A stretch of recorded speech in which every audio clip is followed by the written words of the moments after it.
Welcome all dear student, आई नरेंद्र मौर्य। आज हम mechanical third year के इम्पोर्टेंट सब्जेक्ट जिसका नाम है मेटलर्जी एंड मेजरिंग इंस्ट्रूमेंट, इस सब्जेक्ट के जो हमारा चैप्टर चल रहा था लीनियर एंड एंगुलर मेजरमेंट, इस चैप्टर में हम कंपैरेटर के बारे में पढ़ेंगे।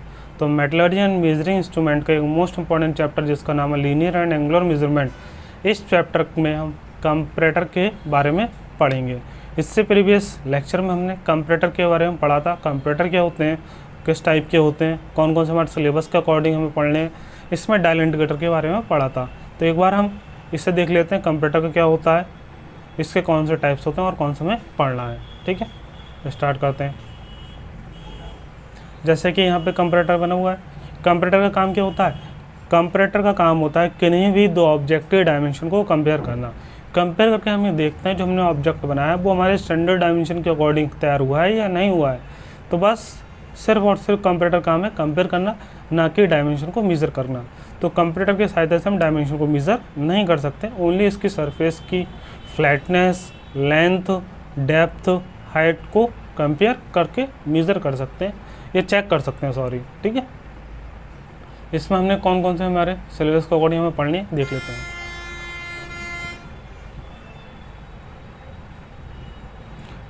क्लासिफिकेशन ऑफ कंपैरेटर, कौन कौन सा हमारे सिलेबस में? मैकेनिकल कंपैरेटर है, मैकेनिकल ऑप्टिकल कंपैरेटर है, इलेक्ट्रिकल कंपैरेटर है। ठीक है, तो इन सभी कंपैरेटर के बारे में हमें पढ़ना है, मतलब mechanical comparator, optical comparator, electrical और न्यूमेटिक कंपैरेटर के बारे में पढ़ना है। ठीक है, तो इन सब कंपैरेटर के बारे में पढ़ना है, जिसमें से हमने किस कंपैरेटर के बारे में पढ़ लिया है? हमने यहाँ पर पढ़ लिया है मैकेनिकल कंपैरेटर में डायल इंडिकेटर के बारे में। तो जो हमारा मैकेनिकल कंपैरेटर है इसमें हमने डायल इंडिकेटर के बारे में पढ़ लिया है। ठीक है, इसके बाद हम मैकेनिकल कंपैरेटर में और पढ़ेंगे। ठीक है, अब देखते हैं हम इसमें जो नेक्स्ट पढ़ेंगे। ठीक है, डायल इंडिकेटर हो चुका है, आगे देखते हैं, हम आगे स्टार्ट करते हैं। इससे डायल इंडिकेटर हो चुका है, हो गया यहाँ तक, ये भी हो गया। जॉनसन माइक्रोकेटर के बारे में आज हम पढ़ेंगे। ठीक है, तो आज हम पढ़ेंगे जॉनसन माइक्रोकेटर। जॉनसन माइक्रोकेटर क्या है? एक मैकेनिकल कंपैरेटर है। तो जॉनसन माइक्रोकेटर भी एक मैकेनिकल कंपैरेटर है। इसकी हम वर्किंग देखेंगे, इसका कैसे यूज़ होता है, कैसे इससे मेज़र करते हैं, ये सब हम देखेंगे।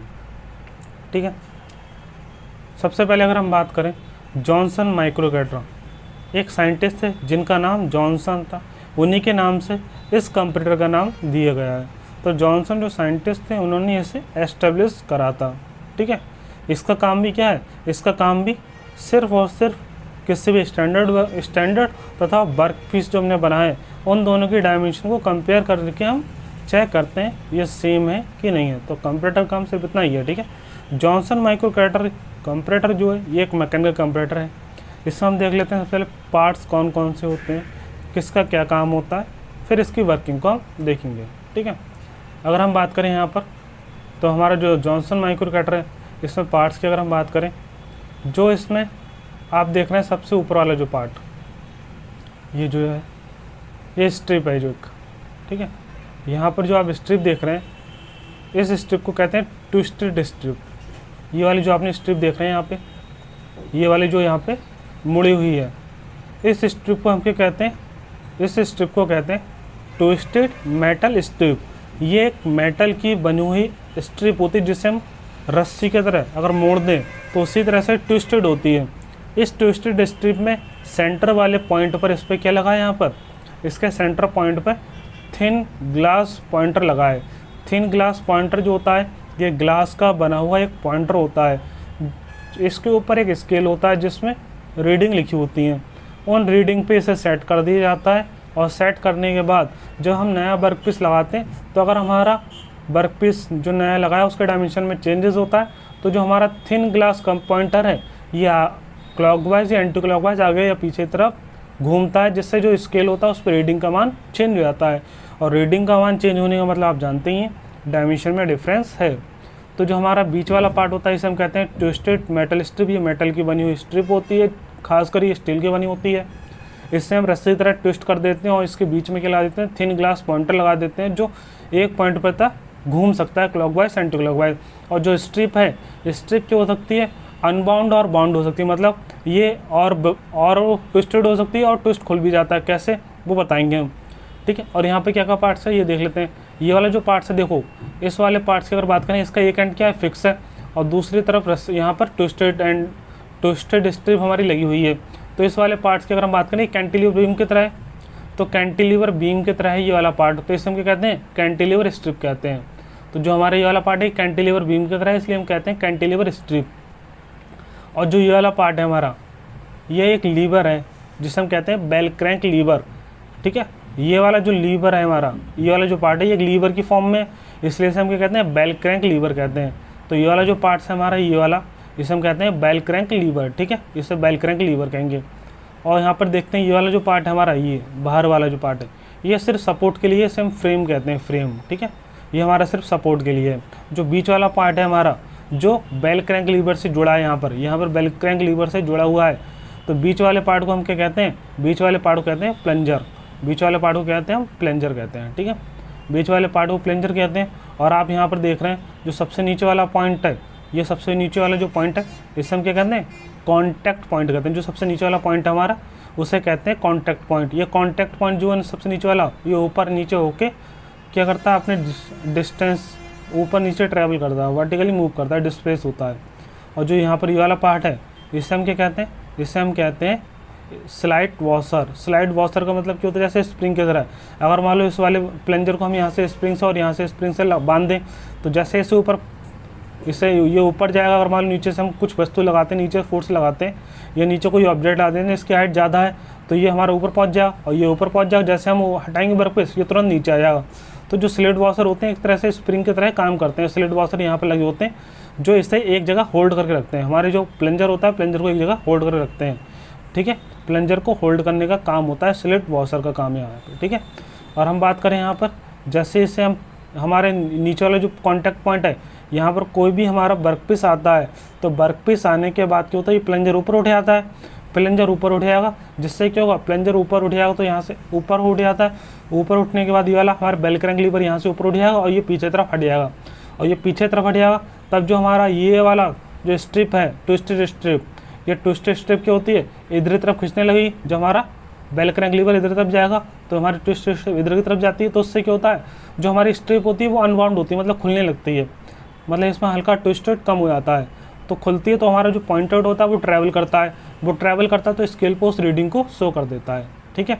अगर मान लो इस तरह से हमारा ऑब्जेक्ट जो है वो उसका कम हाइट है, तो हमारा ये क्या होगा, प्लंजर नीचे आएगा, और प्लंजर अगर नीचे आएगा तो हमारा ये वाला बेल क्रैंक लीवर इधर की तरफ नीचे तरफ गति करेगा, नीचे तरफ आएगा, तो ये ज़्यादा बाउंड होगा, बाउंडेड होगा, तो हमारा ये जो हमारा पॉइंटर है, तो पॉइंटर इधर तरफ मूव करेगा। इससे मतलब कह सकते हैं कोई भी डायमेंशन में अगर डायमेंशन अधिक होगी तब भी हमारा जो पॉइंटर है वो मूव करेगा, और डायमेंशन कम होगी, मतलब हाइट या डेप्थ उसकी कम होगी या ज़्यादा होगी, तब हमारा पॉइंटर दोनों कंडीशन में मूव करेगा। अगर मान लो सेम है तो पॉइंटर हमारा सेम उसी पोजीशन पर बना रहेगा। तो इसमें आपने देख ली कौन कौन से पार्ट्स हैं, एक बार दोबारा लिख देते हैं। हमारा ये थिन ग्लास का पॉइंटर होता है, ठीक है, जो हमारे स्केल को रीडिंग को शो करता है। ये हमारा ट्विस्टेड स्ट्रिप होती है, ट्विस्टेड स्ट्रिप द्वारा जो हमारा थिन ग्लास पॉइंटर है ये मूव करता है।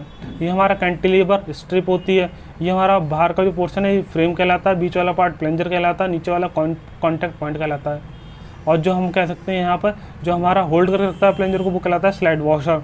और जो ये वाला पार्ट है हमारा बेल क्रैंक लीवर होता है। बेल क्रैंक लीवर के एक एंड से प्लंजर जुड़ा होता है और दूसरे एंड से क्या जुड़ा है, यहाँ पर थिन ग्लास पॉइंटर को आपस में जोड़ने के लिए हमने यहाँ पे क्या करा है, उसे मूव करने के लिए यहाँ पे जो हमारी स्ट्रिप है मेटल स्ट्रिप उसे हमने बेल क्रैंक लीवर से जोड़ दिया है, ठीक है।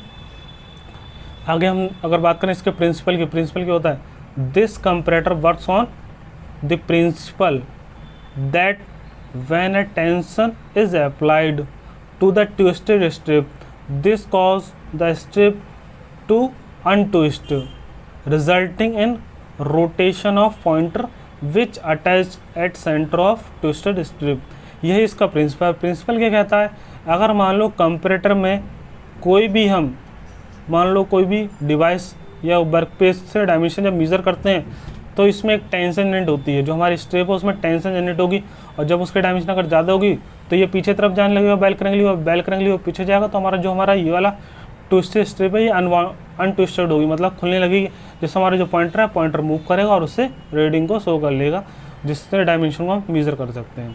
जॉनसन माइक्रोकटर की अगर यहाँ पर बात करें, इसमें पूरा आपको डिफाइन करा गया है पूरी वर्किंग के लिए कैसे मेज़र करते हैं। तो एक बार हम देख लेते हैं किस तरह से हम मेज़रमेंट करते हैं यहाँ पर, ठीक है। जॉनसन माइक्रोकटर एरिया हम कैसे मेज़र करेंगे, तो जो नीचे वाला पार्ट दिख रहे हैं आप, नीचे वाला जो पार्ट है हमारा, नीचे वाले पार्ट में क्या होता है, यहाँ पर नीचे वाले पार्ट्स में यहाँ पर लगा होता है हमारा वर्क पीस को नीचे लगा देते हैं।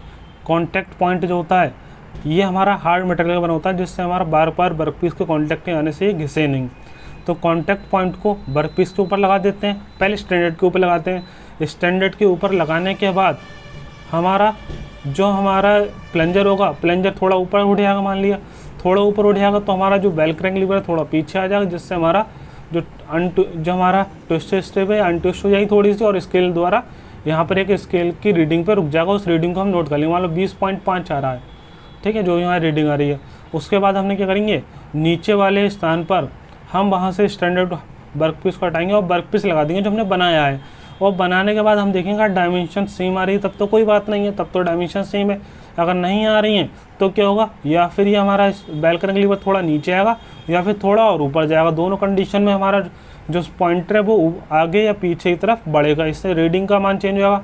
तो रीडिंग का मान चेंज होगा, इसका मतलब क्या है, डायमेंशन भी चेंज है। तो इसका मतलब क्या है, जो हमने वर्क पीस बनाया है वो सिमिलर नहीं है। समझ में आया होगा आपको जॉनसन माइक्रोकटर की वर्किंग के बारे में हमने देख लिया यहाँ पर। अब हम आगे देखते हैं, जॉनसन माइक्रोकटर की देख लिया हमने। यहाँ पर जो हमारा जॉनसन माइक्रोकटर है, इस पर जो हम रीडिंग देखते हैं उसमें मैग्नीफाई करके देखते हैं। मैग्नीफाई मतलब छोटी सी डायमेंशन को हम स्केल पे पॉइंटर द्वारा बहुत लार्ज करके आसानी से मेज़र कर सकते हैं। तो जो मैग्नीफिकेशन होता है ये क्या होता है, तो the magnification of this instrument is equal to the ratio of rate change of point rotation, मतलब कितना वो पॉइंट रोटेशन कर रहा है, to rate change of length of strip, मतलब पॉइंटर कितना रोटेट कर रहा है अपॉन क्या हो जाएगा, जो स्ट्रिप है हमारी ट्विस्ट स्ट्रिप उसकी स्ट्रिप में लेंथ में कितना चेंज हुआ है। इन दोनों के रेशियो को हम कहते हैं मैग्नीफिकेशन कहते हैं ऑफ दिस इंस्ट्रूमेंट। मतलब जितना उसमें चेंज आएगा उतना मैग्नीफिकेशन कर रहा है वो, मतलब उतना मैग्नीफाई करके रीडिंग को शो कर रहा है, ठीक है। आगे हम देखते हैं इसमें, ये हमारा नेक्स्ट कंपैरेटर है जिसका नाम है रीड टाइप मैकेनिकल कंपैरेटर। तो हमारा जो थर्ड कंपैरेटर है हमारा, उसके बारे में देखते हैं हम क्या है, रीड टाइप मैकेनिकल कंपैरेटर। इसका भी सेम काम होता है। क्या काम होगा इसका भी, किसी भी स्टैंडर्ड तथा वर्क पीस की डायमेंशन को कंपेयर करके चेक करना कि डायमेंशन सेम है कि नहीं है, ठीक है। तो रीड टाइप मैकेनिकल कंपैरेटर हम देखते हैं कौन कौन से इसमें पार्ट्स होते हैं, उन पार्ट्स के बारे में हम देख लेते हैं यहाँ पर। सबसे पहले अगर बात करें, यहाँ पर आपको दिख ही रहा है ये स्केल होता है जिस पे रीडिंग लिखी होती है। ये हमारा पॉइंटर होता है, पॉइंटर रीडिंग के ऊपर पॉइंटेड करता है वैल्यू को। ये ग्लास का बना होता है, ज़्यादातर पॉइंटर हमारा जो ग्लास का बना होता है, ठीक है। यहाँ पर अगर हम बात करें, नीचे वाला पार्ट आपको पता ही है, नीचे वाला पार्ट हमारा क्या होगा, ये नीचे वाला पार्ट जो होगा वो होगा प्लंजर। तो जो नीचे वाला पार्ट है प्लंजर है, प्लंजर ऊपर और नीचे डिस्प्लेस करता है। प्लंजर हमारा जुड़ा किससे, प्लंजर यहाँ पर जुड़ा हुआ है, ठीक है, रीड्स से। यहाँ पर जो आप देख रहे हैं रीड्स सी और डी, उससे पहले आप देख रहे हैं यहाँ पे ये क्या है, ये वाला जो पार्ट है चारों तरफ, ये ब्लॉक है, कौन सा, फ्लोटिंग ब्लॉक है। ये फ्लोट करता है, फ्लोटिंग ब्लॉक है, ठीक है, जिससे हम फ्लोटिंग ब्लॉक कहते हैं। ये वाला बाहर वाला जो भाग है जिसे फ्लोटिंग ब्लॉक कहलाएगा। और जिसमें आप देख रहे हैं स्ट्रिप्स सी लग रही हैं, इसमें बीच में हल्की हल्की स्ट्रिप्स सी हैं, उन्हें हम कहते हैं रीड्स, ठीक है, ये रीड्स कहलाती हैं। इसी तरह से यहाँ पर भी है हल्की हल्की वर्टिकल भी, तो वर्टिकल वालों कहेंगे रीड्स डी, और मान लो जो हॉरिजॉन्टल है वो उसे रीड्स सी कह दिया हमने, ठीक है। इसकी वर्किंग के बारे में भी देखते हैं हम, ठीक है। तो यहाँ पर आप देख रहे हैं इसके जरिए हम क्या करते हैं, पॉइंटर को मूव कराते हैं। जो रीड्स हैं यहाँ पर, ये देख रहे हैं आप, हॉरिजॉन्टल रीड्स हैं और यहाँ पर वर्टिकल रीड्स हैं। तो जैसे हमारा हॉरिजॉन्टल रीड्स, जैसे यहाँ पर डायग्राम आपको दिखाया गया है, तो जैसे हमारा हॉरिजॉन्टल रीड्स यहाँ पर क्या होगा, ऊपर नीचे मूव करेगा, उसी तरह से हमारा वर्टिकल रीड्स मूव करेगा और उसी तरह से हमारा जो पॉइंटर की सुई है वो घूमेगी, ठीक है। अब ये वर्किंग कैसे करता है इसे एक बार देख लेते हैं, ठीक है। वर्किंग देख लेते हैं, यहाँ पर वर्किंग को पढ़ लेते हैं। इसकी वर्किंग क्या है, इसकी वर्किंग हमारी जो लिखी हुई है इसे एक बार देख लेते हैं, पढ़ लेते हैं, फिर हम बताते हैं इसकी वर्किंग क्या है। Fix block is rigidly fastened, मतलब हमारा जो फिक्स ब्लॉक है यहाँ पे क्या है, एक जगह पे फिक्स है। The gauge head case and floating block B which carries measuring spindle and connected horizontally to block A. Y reads C. Vertically reads C attached to each block. जो हमारा vertically reads D है, कौन सा देखते हैं एक बार, ठीक है, साथ में देखते जाते हैं यहाँ पे। चलो फिक्स ब्लॉक कौन सा है यहाँ पर, ये वाला जो आपका बाहर वाला ब्लॉक है, ये कैसा एक जगह फिक्स रहेगा, फिक्स ब्लॉक है, ठीक है। बाहर वाला ब्लॉक जो हमारा फिक्स है, ये वाला पूरा देख रहे हैं बाहर जो डॉटेड स्टेप दिखाई गई है हल्की सी, इसका मतलब क्या होता है, फिक्स होता है। तो फिक्स ब्लॉक है ये हमारा, ठीक है, यहाँ से फिक्स है ये इधर से। तो fix block is rigidly fasten, एक जगह क्या है, फंसा हुआ है, टू द गेज हेड के साथ फिक्स हुआ है। Case and floating block B, floating block क्या है, फ्लोटिंग ब्लॉक ये नीचे तरफ है, नीचे तरफ आप देख रहे हैं ये फ्लोटिंग ब्लॉक है, ठीक है, ठीक है। Block B which carries measuring spindle, ये क्या होता है, स्पिंडल द्वारा आपस में जुड़ा होता है, कनेक्टेड टू, किसके जरिए कनेक्टेड होता है, हॉरिजॉन्टल और वर्टिकली रीड्स द्वारा। यहाँ पर आप देख रहे हैं रीड्स हैं, यहाँ पर भी रीड्स हैं, इनके जरिए क्या होता है, ये पॉइंटर से कनेक्टेड होता है हमारा जो फ्लोटिंग ब्लॉक है, ठीक है। वर्टिकली रीड्स डी, जो vertically reads D attach to each block with the upper ends joined together, beyond this joint extend a pointer। इसके एरिया में क्या करते हैं, पॉइंटर को आपस में जोड़ते हैं और एक्सटेंड करते हैं, ठीक है। आगे देखते हैं linear motion of spindle, spindle कैसा मोशन करेगा, यहाँ पे लीनियर मोशन करेगा। Moves the free block B vertically causing the vertically reeds on the floating block to slide past the vertically reeds on the fix block, ठीक है।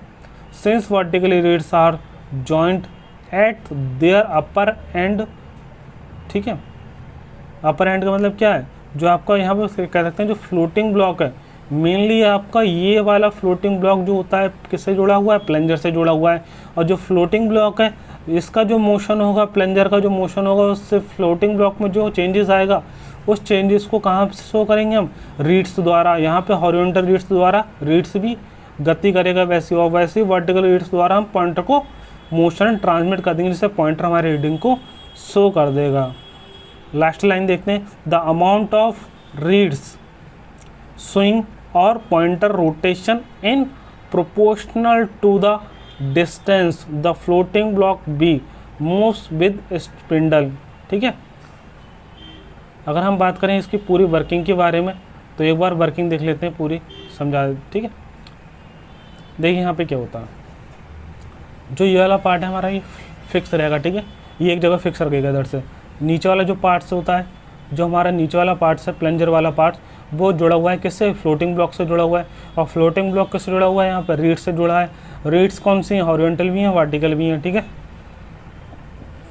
मतलब plunger, फिर floating block, फिर हॉरिजॉन्टल रीड्स, फिर vertical reads, फिर यहाँ पे pointer है, पॉइंटर से रीडिंग को शो कर देगा। अब देखो मेज़र कैसे करते हैं, जो हमारा डायमेंशन होगा, डायमेंशन को हम कैसे मेज़र करेंगे, फ्लोटिंग ब्लॉक क्यों कहते हैं इसे, क्योंकि ये वाला जो पार्ट्स है हमारा, ये नीचे वाला जो पार्ट्स है ये फ्लोट करता है, इसका मतलब ये ऊपर नीचे मूव करेगा, ठीक है, मूव करेगा, फ्लोट करेगा, ठीक है। तो यहाँ पर हम देख लेते हैं एक बार को, जो हमारा प्लंजर वाला पार्ट होता है, प्लंजर वाले पॉइंट, कॉन्टैक्ट पॉइंट में इसमें स्टैंडर्ड लगाते हैं, स्टैंडर्ड पर डायमेंशन नोट कर लेते हैं, फिर उसके बाद हम क्या करते हैं, वर्क पीस लगाते हैं। तो जैसे हम नीचे वर्क पीस लगाते हैं नीचे वाले पार्ट्स में, प्लंजर के नीचे, तो जैसे हम वर्क पीस लगाते हैं, जो हमारा प्लंजर है वो थोड़ा ऊपर मूव करेगा, प्लंजर मूव करता है तो हमारा फ्लोटिंग ब्लॉक भी थोड़ा ऊपर मूव करेगा, जिससे फ्लोटिंग ब्लॉक मूव करेगा तो हमारा जो हमारा हॉरिजॉन्टल रीड्स हैं ये भी थोड़ा तिरछे हो जाएंगे, ये थोड़ा तिरछे हो जाएंगे हल्के से, और ये तिरछे हो जाएंगे तो वर्टिकल रीड्स भी हल्के तिरछे हो जाएंगे। उससे क्या होगा, जो हमारा पॉइंटर है, पॉइंटर क्या होगा, हल्का सा क्लॉकवाइज, एंटी क्लॉकवाइज, सॉरी, ठीक है, एंटी क्लॉकवाइज में मोशन करेगा, और मोशन करने के बाद उससे स्केल पर रीडिंग द्वारा हम नोट कर लेंगे।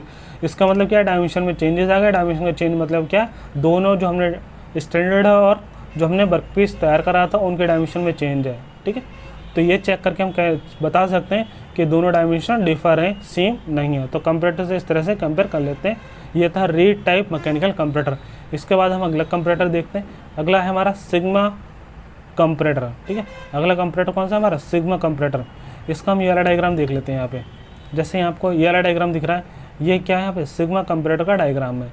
इसे हम देख लेते हैं फटाफट, इसका क्या काम होता है, वर्किंग कैसे होती है। ठीक है, सिग्मा कंपैरेटर की अगर बात करें, ये भी हमारा कौन सा कंपैरेटर होगा, एक मैकेनिकल कंपैरेटर ही है ये भी। ठीक है, इसकी वर्किंग देख लेते हैं। ठीक है, देखो सिग्मा कंपैरेटर में हम, तो सिग्मा कंपैरेटर में कौन कौन से पार्ट्स होते हैं, ये स्केल दिया हुआ है, ठीक, ये पॉइंटर दिया हुआ है जो ग्लास का बना होता है ज़्यादातर, या फिर मेटल का ही बना होता है। जो ये वाला पार्ट है हमारा,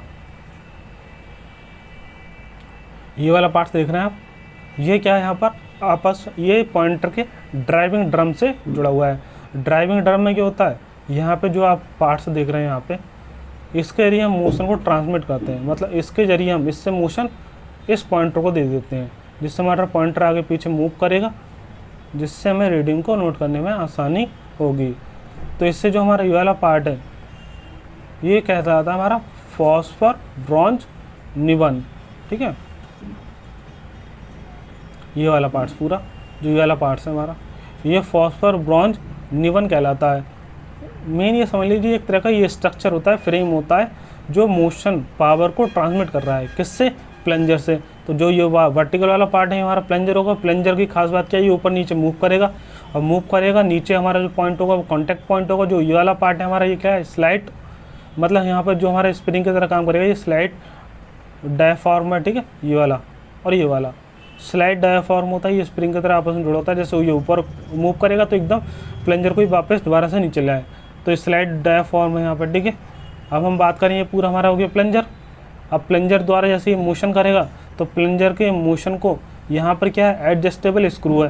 तो एडजस्टेबल स्क्रू जो होता है, मोशन को हमारे ऊपर नीचे घूमने पर, अगर मान लो ये प्लंजर ऊपर उठ रहा है, तो जो हमारे एडजस्टमेंट स्क्रू है इसे ऊपर ले जाएगा, और ऊपर ले जाने के बाद क्या होगा, इसमें आप देख रहे हैं यहाँ पे क्या है, मूविंग मेंबर है, और यहाँ पे क्या है, फिक्स मेंबर है। तो इनकी सहायता से ये करता है, तो जो इसमें चेंजेस आते हैं किसमें, प्लंजर के मोशन में, उसे ट्रांसमिट कर देता है। ठीक है, किसके लिए, फिक्स और मूवेबल मेंबर के लिए। ठीक है, फिक्स और मूवेबल मेंबर के लिए ट्रांसमिट कर। फटाफट हम एक बार रिवाइज कर लेते हैं इसे। ठीक है, इसके पूरा वर्किंग को रिवाइज कर लेते हैं।